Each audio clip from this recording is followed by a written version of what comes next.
वाह क्या आईपीओ है। चलिए, वाह क्या आईपीओ है। बहुत बेसब्री से जो है लोग इस सेगमेंट का इंतज़ार करते हैं और आज न सिर्फ काफ़ी शानदार लिस्टिंग देखने को मिली, इसे कह सकते हैं वाह क्या लिस्टिंग है, बल्कि कई सारे आईपीओ, दो नए आईपीओ खुले हुए हैं, एक पहले से खुला हुआ है, तो काफ़ी कुछ होने वाला है। और अपने सभी वाह क्या आईपीओ के दर्शकों को बहुत बहुत शुक्रिया, क्योंकि पिछले 2 कारोबारी सत्रों में जिस तरीके का रिस्पांस, जिस तरीके का प्यार आप लोगों ने दिया है, अपने दर्शकों को तमाम बता दें कि हमने शुक्रवार को जो वाह क्या आईपीओ है सेगमेंट किया था, उसे अब तक करीब 3.5 लाख के आसपास दर्शकों ने देखा है। बहुत तहे दिल से शुक्रिया। रविवार को, चूँकि सोमवार को आज जो है 2 नए आईपीओस खुल रहे थे, तो हमने स्पेशली जो है अपनी छुट्टी ख़राब करके हम लोग आए और उसको भी हमने देखा कि 1.25 लाख से ज़्यादा दर्शक जो है अब तक देख चुके हैं और लगातार दर्शकों का इजाफा हो रहा है। तो बहुत बहुत तहे दिल से आप लोगों का शुक्रिया। ऐसे ही आप लोग हौसला बढ़ाते रहिए और मनी 9 के साथ लगातार बने रहिए। अब चलते हैं सीधे हमारे सहयोगी संदीप जी के पास, जो कि बड़ी शिद्दत मेहनत के साथ लगे रहते हैं आईपीओ बाज़ार और तमाम सारे जो है शेयर आपके लिए ले करके आने के लिए, जिसमें कि जो ट्रेंडिंग हो, जो अच्छे हों और उसके पीछे खबरें क्या हैं। तो संदीप जी, बहुत जो है आप हम सबकी प्रयास जो है वो धीरे धीरे फलीभूत हो रहा है, दर्शकों का प्यार मिल रहा है। आज की लिस्टिंग पर क्या कहें, वाह क्या लिस्टिंग है। जिस तरीके की लिस्टिंग देखने को मिली, खासतौर से बजाज की, जिसके बारे में हर जगह चर्चा थी। थोड़ा कहना छोटे शब्द हो जाएंगे अगर एक है सिर्फ कि वाह क्या लिस्टिंग है, शानदार, दमदार, असरदार, कुछ भी आप कह सकते हैं। और इनफैक्ट जितनी उम्मीद थी उससे ज़्यादा लिस्टिंग पर यहाँ पे जो परफॉर्मेंस है वो देखने को मिली है, क्योंकि 70 रुपये वाला शेयर अगर 150 रुपये पे लिस्ट होता है तो जाहिर सी बात है कोई भी प्रफुल्लित होगा, कोई भी खुश होगा, क्योंकि 100% यानी कि 2 गुना से ज़्यादा पैसा अगर आपका लिस्टिंग पे बन जाता है तो जाहिर सी बात है किसी के लिए भी खुशी की बात होगी। 114% प्रीमियम पर ये स्टॉक लिस्ट हुआ, 70 रुपये का इशू प्राइस था और ये बात यहीं पर नहीं रुक गई। उसके बाद भी आप देखिए शेयर में आज 10% का ऊपरी सर्किट लग गया, 165 रुपये का जो हाई है वो शेयर ने छुआ है। तो 70 रुपये का शेयर 95 रुपये आपको एक शेयर पर 70 रुपये के ऊपर मिल गए हैं। 165 रुपये पर जाकर 10% का ऊपरी सर्किट लग गया, जहां पे ये खुला था 150 रुपये के प्राइस पर उसके बाद से। तो आप समझ सकते हैं किस तरह का ज़बरदस्त एक्शन स्टॉक में देखने को मिल रहा है। तो जिनके पास है, जिन्होंने रखा हुआ है, उनको तो अगर आप देखेंगे तो ज़बरदस्त यहाँ पे रिटर्न बनते हुए दिख रहे हैं। रिटर्न बनते हुए दिख रहे हैं। लोग पूछ रहे हैं, कह रहे हैं कि अभिषेक अदानिया जी कह रहे हैं, सर जय श्री गणेश, मेरा बजाज हाउसिंग का आईपीओ लग गया है, क्या मैं लॉन्ग टर्म के लिए होल्ड करूं या फिर निकल जाऊं। तो सर बहुत लोग हैं जिनके अभी लोग धैर्य दिखा रहे हैं, बने हुए हैं। अभी क्या करना चाहिए सर? बजाज हाउसिंग फाइनेंस पे शानदार रिकॉर्ड बनाया इसने, जो है जब सब्सक्रिप्शन के आंकड़े दिख रहे थे, शानदार लिस्टिंग देखने को मिली, इतने सारी चीज़ें शानदार होने के बाद मुनाफा काफ़ी शानदार मिल रहा है। क्या बुक करें? लोगों को लग रहा है पता नहीं कहाँ तक जाएगा। आप क्या सलाह रहेगी आपकी? देखिए विपुल जी, एक चीज मैं यहाँ पर डिस्क्लेमर के साथ क्लियर कर दूं, कंपनी जिस हिसाब से रिटर्न रिस्पांस रिप्लाई मिला है उस हिसाब से फंडामेंटल यहाँ पर नहीं है। लेकिन मैं कहता हूं ट्रेंड को बनाइए फ्रेंड। नंबर्स बहुत अट्रैक्टिव नहीं है जो कि आपको ये बोलें कि आप इस पे बने रहिए, लेकिन हाँ, जब चलता है कोई तो मार्केट में सब दौड़ता है, सब चलता है। जब नहीं चलता तो अच्छा अच्छा शेयर यहाँ पर गिरा हुआ होता है। फिलहाल अभी के हिसाब से मुझे जो स्ट्रैटेजी समझ में आ रही है, और बड़ी स्ट्रैटेजी आपके साथ यहाँ पर मैं बता रहा हूं, उसको ध्यान रखिए। पहला कि आपने जितना आईपीओ में डाला था डबल हो गया, और क्या उम्मीद करते हो 600% के रिटर्न पाओगे? तो थोड़ा सा रिस्की है। इसलिए पहला जो कैपिटल डाला था उसको निकालिए और बाकी जो बचा हुआ है उसको डालिए। 150 रुपए के स्टॉप लॉस से कंटिन्यू करिए। अभी चूंकि ट्रेंड फ्रेंड है तो कहां तक जाएगा, 180 के आंकड़े इस बेसिस पे बहुत आसानी से छू सकता है। हो सकता है आपको 200 के आंकड़े तक छूता हुआ नजर आए, लेकिन इस स्टॉक पे लॉन्ग टर्म पे क्या चलेगा क्या नहीं चलेगा उसको अगर देखते हैं तो फंडामेंटल उतने सेटिस्फैक्टरी नहीं है। क्योंकि बैलेंस शीट आप भी देख सकते हैं, लेकिन बैलेंस शीट से ज्यादा जरूरी होता है सेंटिमेंट वर्क करना। उस सेंटिमेंट पे अगर आते हैं तो बजाज ने सबको रिटर्न दिए हैं, और इसी वजह से मैंने भी यहां पर आपको यही कहा था कि बिल्कुल सब्सक्राइब करिए, क्योंकि जब मास चल रहा हो तो आप भी उसमें कुछ ना कुछ पाई जाएंगे। और पाने का मतलब है आप चालाक बनिए, प्रॉफिट भी बुक निकाल लीजिए, लेकिन 150 का स्टॉप लॉस डालकर रखिए। उसके नीचे जाता है तो करिए नमस्कार, नहीं तो चलने दीजिए। 200 आएगा पूरा बुक करेंगे। चलिए, तो ये फिलहाल राय, अगर अच्छा मुनाफा मिल रहा है तो पैसे एक बार इकट्ठा कीजिए, और जो है ये आप लोगों के लिए सलाह है। लेकिन जो स्टॉप लॉस बताए गए हैं उसका भी आपको अवश्य ध्यान रखना होगा। चलिए, चूँकि समय की थोड़ी कमी है, फटाफट जरा जो लिस्टिंग बाकी हुई है वहाँ पर भी नज़र डाल लेते हैं। या तो बम्पर देखने को मिली या बिल्कुल सुस्त देखने को मिली। बाकी जगहों पे क्या हाल रहा है? क्रॉस में तो बिल्कुल क्रॉस लग गया। बिल्कुल क्रॉस लग गया, और इनफैक्ट आप ये कह सकते हैं कि सारी जो बारिश है वो बजाज हाउसिंग फाइनेंस के ऊपर ही होगी, और इधर पूरा आकाश पूरा सूखा पड़ गया।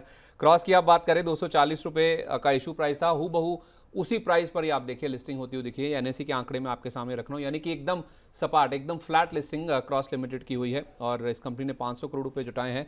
ये आईपीओ को रिस्पांस ठीक ठाक मिला था, 17-18 गुना के आसपास ये भरा था, लेकिन उसके बावजूद आप देखिए इतना अच्छा सब्सक्रिप्शन मिलने के बावजूद भी एकदम फ्लैट सपाट लिस्टिंग इस शेयर में देखने को मिली। क्रॉस सर, अब तो जो लोग के पैसे लगे हुए उन्हें क्या सजेस्ट करेंगे कि थोड़ा इंतज़ार करना चाहिए, या फिर जो हुआ ठीक ही हुआ, फिर अब लॉस बुक कर लें एक बार के लिए? देखिए, मुझे एक चीज जो इस समय देखा जाए तो मुझे ऐसा लगता है कि जो स्ट्रैटेजी हमने बताई थी कि क्रॉस पे लिस्टिंग गेन मिलेंगे, और लिस्ट होते ही क्रॉस ने एक हाई की तरफ बढ़ाया, 270-72 रुपए तक आया। अभी 261 चल रहा है, रिस्क इतना कम ज्यादा नहीं है, लेकिन उतना इम्पैक्ट बजाज की तरीके से नहीं मिल पाया। लेकिन मुझे ऐसा लगता है कि यहाँ पर 255 250 के स्टॉप लॉस से बिल्कुल होल्ड करके रखना चाहिए, और बहुत ज्यादा तो नहीं, लेकिन हाँ, एक बार को अगर मौका मिलता है तो प्रॉफिट बुक करके निकलने की कोशिश जरूर करें। एक बार मौका मिलता है तो निकलने की कोशिश जरूर करें। चलिए, अगली कंपनी जिस पर आप चर्चा करने वाले हैं संदीप जी। जिसकी लिस्टिंग हुई है, तीसरा नाम है टॉलिन्स टायर्स का। ये भी आज ही लिस्ट हुई है, और इसमें भी आप देखिए महज 1% के आसपास का आपको प्रीमियम नजर आएगा, क्योंकि 226 रुपये का इशू प्राइस था, और एनएससी पर लिस्ट हुआ है 228 रुपये पर। और आप कह सकते हैं कि ये बाकी दोनों जो हैं वहाँ पे बिल्कुल ठंडा रिस्पांस देखने को मिला है। 230 करोड़ रुपए इन्होंने जुटाए हैं।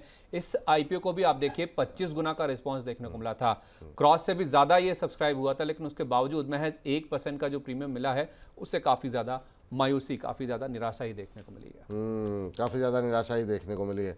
टॉलिन्स टायर सर, ये जब कोई बड़ा पेड़ होता है तो उसके इर्द गिर्द के जो पेड़ लगाए जाते हैं वो पनप नहीं पाते हैं, ऐसी स्थिति यहाँ पर देखने को मिल रही है इन दो आईपीओस की। क्या कुछ टिप्पणी रहेगी आपकी?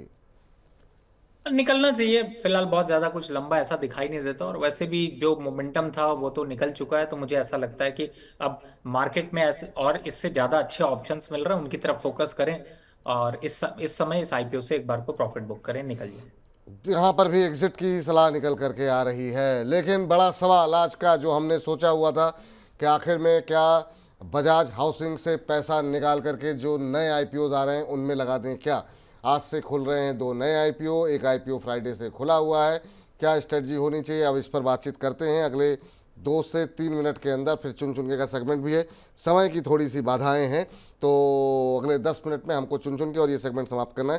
संदीप जी, आपके ऊपर पहले आते हैं, और जो आज से जो आईपीओस खुल रहे हैं उसमें एक एक करके जरा चर्चा शुरू करते हैं। तो पहले आज वाले या पहले जो खुला हुआ है उसकी बात करें? जो खुला हुआ है उसी से शुरुआत कर लेते हैं। चलिए, तो वेस्टर्न कैरियर्स, इसकी बात हमने शुक्रवार को भी करी थी, और 13 से 18 तारीख का इसका पूरा कार्यकाल है, ये खुला रहेगा तब तक। 163 से 172 रुपये इसका प्राइस बैंड है। करीब 493 करोड़ रुपए जुटाना चाहते हैं, कंपनी के पास 400 करोड़ आएंगे, और ओएफएस है इसमें 93 करोड़ रुपए के आसपास का। अगर आप 11 बजे तक के आंकड़े देखेंगे, चूंकि ये दूसरा दिन है, तो 2 गुना के आसपास ये भरा था, लेकिन लेटेस्ट नंबर्स अगर आप देखेंगे 3.5 गुना के आसपास के नंबर्स ऑलरेडी यहाँ पे देखने को मिल चुके हैं। ये कंपनी, जैसे मैंने आपको बताया भी था शुक्रवार को, रेल रिलेटेड जो ट्रांसपोर्टेशन की सेवाएं हैं, लॉजिस्टिक सेवाएं हैं, उसके कारोबार में है, और जितने भी बड़े नाम हैं, आप देख लीजिए, कोई भी बड़ा नाम इंडस्ट्री का, वो इनके क्लाइंटेले में आपको नजर आएगा, इनके ग्राहकों में नजर आएगा। तो उसका फायदा भी देखने को मिल रहा है, क्योंकि इनकी फाइनेंशियल्स भी आप देखिए अच्छे हैं, इनका जो फ्री कैश फ्लो स्टेटमेंट है वो भी आपको अच्छी नजर आएंगी। तो उस लिहाज से ये कंपनी आपको अच्छी नजर आ रही है, जिस वजह से हम देख रहे हैं कि 3.5 गुना के आसपास का रिस्पांस ऑलरेडी देखने को मिल चुका है, और ग्रे मार्केट भी 57 रुपए का आपको ग्रे मार्केट प्रीमियम दिखा रहा है। 57 रुपये का ग्रे मार्केट प्रीमियम दिखा रहा है सर। अभी जो है 2 दिन का समय है, 18 तारीख तक की आईपीओ खुला हुआ है। 163 से 172 का प्राइस बैंड रखा गया है। आपकी सलाह क्या रहेगी वेस्टर्न कैरियर्स को लेकर के? क्या पैसे लगाए जा सकते हैं यहाँ पर? बिल्कुल लगाए जा सकते हैं। एक और अच्छा आईपीओ है जिससे कि आपको लिस्टिंग गेन के साथ में अच्छा मुनाफा मिल सकता है, यहाँ पर बिल्कुल अप्लाई करना चाहिए। नंबर्स बहुत अच्छे हैं, जैसा संदीप जी तो वैसे भी फिलहाल आज ऐसा पहले काफी दिनों के बाद ऐसा हुआ है कि गूगल और विकिपीडिया एक साथ अगर कूद रहे हो, तो फिर मुझे लगता है कि दोनों की फॉलो करनी चाहिए, और यहाँ पर इस आईपीओ को जरूर सब्सक्राइब करना चाहिए। मौका जबरदस्त है, और इस आईपीओ पे आपका रिस्क काफी कम है, यानी रिस्क एक तरीके से देखा जाए तो ना के बराबर दिखाई दे रहा है। लिस्टिंग गेन मिलने की काफी संभावनाएं हैं। लिस्टिंग गेन मिलने की काफ़ी संभावनाएं हैं। तो अगर आप कहीं पर प्रॉफिट बुक कर रहे हैं या आपके पास पैसे पड़े हुए हैं तो फिर अभी भी जो है आप यहाँ पर जो आईपीओ बाज़ार में जो हलचल है उसमें आप पार्टिसिपेट कर सकते हैं। अब देखना ये होगा कि यहाँ पर किस तरीके का रिस्पांस मिलता है और क्या आपको अलॉटमेंट होता है कि नहीं, क्योंकि बहुत लोगों की ये शिकायत है कि सर कुछ भी कर लीजिए, कुछ लोगों को मिलता नहीं। हालांकि कुछ लोग ऐसे भी रहे संदीप जी जिनके 4-4 5-5 लॉट निकले हैं। तो मतलब ये लोगों के अंदर बड़ी आशंका है कैसे निकल जा रहे हैं लोगों के आईपीओ। और आप देख रहे हैं कि और कुछ लोग कह रहे हैं कि हमने पिछले 6 महीने से लगा रहे हैं, एक भी आईपीओ नहीं लगा। लक है, लक फैक्टर है और कुछ नहीं। लक फैक्टर है, बिल्कुल सही बात है। चलिए यहाँ पर फिलहाल राय निकल करके आती हुई कि निवेश करें। इस बीच आज से जो 2 आईपीओ खुल रहे हैं वो है अर्काडी डेवलपर्स और एक और आईपीओ खुला हुआ है, उस पर भी जरा रुक कर लेते हैं क्या कुछ राय निकल करके आ रही है। संदीप जी शुरू करें। नॉर्दर्न आर्क कैपिटल ये आज खुला है और इनफैक्ट इनके मैं नंबर्स आपके सामने रखता हूँ, लेकिन एक चीज़ जो समझ आ रही है वो ये है, जैसे आप कह भी रहे थे कि लोग अब ये मौके ढूंढ रहे हैं कि आप कौन सा नया एवेन्यू है, कौन से ऐसे आईपीओ जहाँ पे पैसा लगाना चाहिए। वो आपको सब्सक्रिप्शन के आंकड़ों में साफ तौर पे नज़र आ भी जाएगा, क्योंकि पैसा लोगों का बना है और जिनके पैसे बने हैं, जिन्होंने पूरे नहीं भी निकाले, अपना कैपिटल निकाल के अब ये पूछ रहे हैं अब कौन से आईपीओ में लगाएं। तरह तरह के सवाल हमारे पास पहुंच रहे हैं। तो नॉर्दर्न आर्क की जहाँ तक बात है तो ये 16 तारीख यानी कि आज खुला है, ये 19 तारीख तक खुला रहेगा। 249 से 263 रुपये का प्राइस बैंड है। 777 करोड़ रुपये जुटाना चाहते हैं, इसमें भी फ्रेश और ओएफएस दोनों पार्ट हैं। 500 करोड़ रुपये कंपनी के पास आएंगे और ओएफएस के जरिए जो मौजूदा निवेशक हैं उनके पास करीब 350 करोड़ रुपये के आसपास की रकम पहुंचेगी। 11 बजे तक के नंबर जो आपके सामने स्क्रीन पर आपको दिखेंगे 0.4 टाइम्स के हैं, लेकिन लेटेस्ट नंबर आप देखेंगे तो 1.25 गुना के आसपास पहले ही दिन आप देखें, अभी ये पूरा दिन बीता नहीं है, 1.25 गुना ये भर चुका है। 158 रुपये का ग्रे मार्केट का प्रीमियम है। 263 रुपये पर अगर हायर बैंड पे बुक बनती है तो आपको 158 रुपये पर शेयर मिल जाएंगे। दूसरा नाम है आर्केड डेवलपर्स का, ये भी आज खुला है, 19 तारीख तक खुला रहेगा। 121 से 128 रुपये ये प्राइस बैंड है। 410 करोड़ रुपये जुटाना चाहते हैं, इसमें ओएफएस नहीं है, पूरी तरह से फ्रेश है और जो रकम है वो कंपनी के पास ही आती हुई दिखेगी। और 11 बजे तक अगर आप देखेंगे तो 0.9 टाइम्स का आपको नंबर नजर आएगा 11 बजे तक का, लेकिन लेटेस्ट नंबर आप देखिए 4.25 गुना ये ऑलरेडी पहले ही दिन भर चुका है। और यहाँ पे आप देखेंगे तो थोड़ा टिकट साइज का भी खेल है, क्योंकि जितना छोटा साइज रहता है उतना ही ज़्यादा हम देखते हैं कि उत्साह काफ़ी ज़्यादा देखने को मिलता है। और यहाँ पे 128 रुपये पर अगर बुक बनती है तो आपको 80 रुपये पर शेयर का ग्रे मार्केट प्रीमियम दिखा रहा है कि इतना आपको लिस्टिंग के दिन फायदा मिल जाएगा। बिल्कुल, और इसी वजह से हम लोगों ने रविवार को ही इस बार रणनीति बना दी ताकि लोग ये ना कहें कि बहुत लेट आप बताते हैं। तो इस बार रविवार को ही आपको बता दिया गया था कि मतलब जो है ये 2 आईपीओस खुल रहे हैं और किस में पैसे लगाने चाहिए, वो जो है आस्था जी ने आपको बताया था। आप यहाँ पर राय लेते हैं रवि जी की, उनकी राय क्या निकल कर के आ रही है नॉर्दर्न कैपिटल को लेकर के। सर ये आईपीओ 19 तारीख तक खुला रहेगा, आज पहला दिन है और काफ़ी शानदार रिस्पांस मिल रहा है। वैल्यूएशन को लेकर के बहुत सारी टिप्पणियां हमने पढ़ी कि आकर्षक लग रही हैं लोगों को, और शायद ये वजह है कि लोग जो है यहाँ पर निवेश कर रहे हैं। आपकी सलाह क्या रहेगी, आपको फंडामेंटल कैसे दिखाई दे रहे हैं? सबसे पहले नॉर्दर्न कैपिटल पर बात कर लेते हैं। मुझे लगता है 2 दिन ये छुट्टी कर देते, आप संडे ही कर लेते ज्यादा अच्छा था, तो कम से कम लोगों को परेशान नहीं होना पड़ता इस आईपीओ के लिए। फंडामेंटल नंबर का मतलब यही है। नहीं, एक बार फिर से रिपीट कीजिए सर, मुझे समझ में नहीं आया। छुट्टी कर देते देखिए फिलहाल वापस आते हैं, चलिए ढोल पे पोल खोलते हैं। पहले नॉर्दर्न आईपीओ की बात कर लेते हैं। अगर आपको नंबर्स अट्रैक्टिव, प्रॉफिटेबिलिटी 31 मार्च 2022 को 181 करोड़ की थी, बढ़कर के 317 करोड़ हो गई।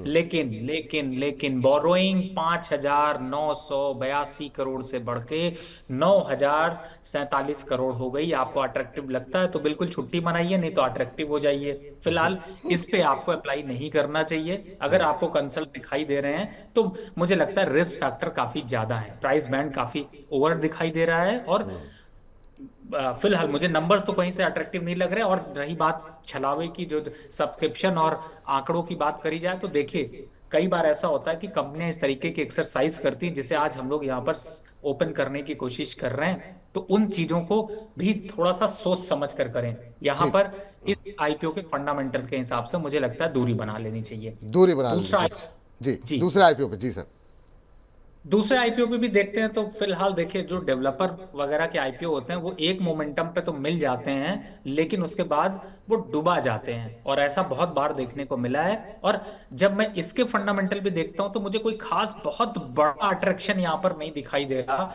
कि मैं यहाँ पर इसमें भी कहूँ कि नहीं, हमें थोड़ा सा अप्लाई करना चाहिए, या फिर ये लगे कि कुछ मेरे से मिस हो जाएगा। लेकिन अगर फिर भी आप करना चाहते हैं तो देखिए, वैसे डेवलपर हैं, थोड़ा सा शेयर लिस्ट में मिल जाता है और आपको लिस्टिंग गेन मिल सकते हैं। तो थोड़ी सी जो प्रोबेबिलिटी बनती है वो लिस्टिंग गेन की यहाँ पर इस पे बनती है, तो आप इसको लिस्टिंग गेन के लिए अप्लाई कर सकते हैं। लेकिन नॉर्थन आर्क कैपिटल दूरी बनाए। दूरी बना के चलिए। तो यहाँ पर अर्काडी डेवलपर्स में आप एक चांस ले सकते हैं, लेकिन नॉर्दर्न कैपिटल पे अवॉइड करने की सलाह रवि जी की है यहाँ पर, तो ये आप फॉलो कर सकते हैं। इसके अलावा जो है अब आईपीओ सेगमेंट को समाप्त करने का तो वक्त हुआ है, लेकिन कल एक लिस्टिंग भी होनी है एक और वहाँ पर भी हमने देखा था काफ़ी शानदार रिस्पॉन्स मिल रहा था। पीएनजी ज्वेलर्स को लेकर के सर क्या करना चाहिए, कल लिस्ट होने वाला है? जैसे ही लिस्ट हो जाए हाथ जोड़ लीजिए और कह दीजिए जाके वापस ज्वेलरी खरीद लेंगे। लेकिन फिलहाल चांसेस हैं कि आपको यहाँ पर थोड़ा मिलने की बात की जाए कि आपको क्या मिल सकता है, उसकी प्रोबेबिलिटी थोड़ी कम दिखाई दे रही है। तो उसके लेकिन सर ग्रे मार्केट में तो काफ़ी शानदार प्रीमियम देखने को मिल रहा था, तो फिर क्या आपको लग रहा है कि लिस्टिंग गेन वैसा नहीं मिलेगा? देखिए, सिर्फ ग्रे मार्केट या सब्सक्रिप्शन के आंकड़े नहीं होते विपुल जी, और इस पे तो हमको लगता है कि एक आईपीओ पे एक पूरा डिस्कशन प्रोग्राम डाल दें कि आईपीओ के क्या क्या होते हैं। समझ गए आगे क्या क्या पॉइंट्स होते हैं। तो मुझे ऐसा चल लगता है मेन फोकस करें यहाँ पर फंडामेंटल पर, जो कि आपके सामने एक दिग्गज बैठे हुए हैं संदीप जी, फंडामेंटल नंबर्स पे काफी तगड़ी नजर रखते हैं। तो मुझे ऐसा लगता है कि फंडामेंटल नंबर्स को कंपैरिजन जरूर करिए, क्योंकि वही लॉन्ग टर्म पर काम आता है। फिलहाल अगर कुछ गेन मिलता है तो बिल्कुल छूटते ही भागिए, वही हाल है। चलिए ठीक है। तो संदीप जी बहुत बहुत शुक्रिया, बहुत बहुत धन्यवाद आपका आज की इस चर्चा में जुड़ने के लिए। तो फिलहाल इस खास सेगमेंट को यहीं पर समाप्त करते हैं। वाह क्या आईपीओ है।